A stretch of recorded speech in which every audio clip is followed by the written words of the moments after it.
Okay, I'm back. So that's Padlet. And so just to be aware and for using with your students, everyone has access to this and everyone can see what you write. Okay, so you'll put your thoughts in the Padlet for step 3. Oh, I see, I had it up a couple times. Okay. And then for step 4, you will respond to another teacher's comment on the Padlet.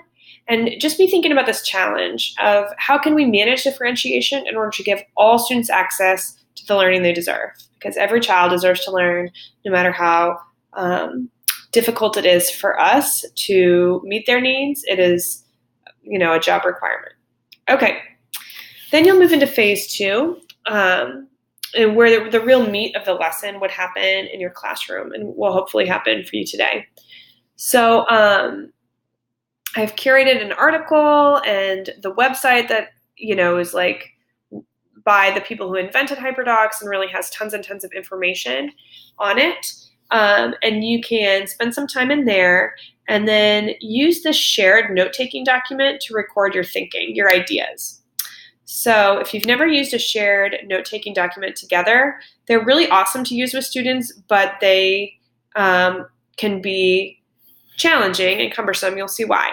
So what you'll do is you'll open this up and everybody has access to this to edit it. So you'll put your own name here. Oops.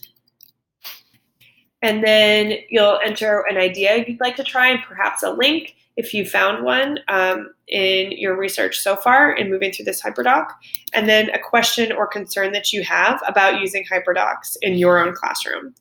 And everyone, again, will be able to see what you're writing. So you can kind of see what that feels like and also think about how you might use that with your students.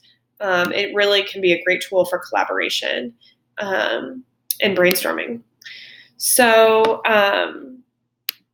that's the shared note-taking document. And then if you have extra time and the time limit on here isn't up yet, then you'll go ahead and you can read more about HyperDocs and explore the YouTube playlist there. So that's step 3 is really an extension if you have extra time. Phase 3 is meeting the mentor. So how can you best use HyperDocs with your students and how do you begin? So this is sort of launching the creative process where you will generate your own HyperDoc. So this template that we're using today came from this link here. And there's tons of examples and templates and ideas for you to get started. And for me, that's always just the easiest, is just to find a template that matches the structure of what I'm trying to do and then just adapt it to meet my learners' needs. I love this because it's the HyperDoc, but it's not really a HyperDoc because the links aren't live, but you can kind of see how they did that. I think it's pretty clever. This is also a HyperDoc.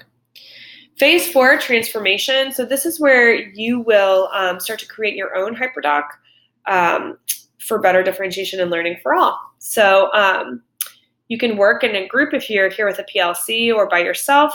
Either is fine.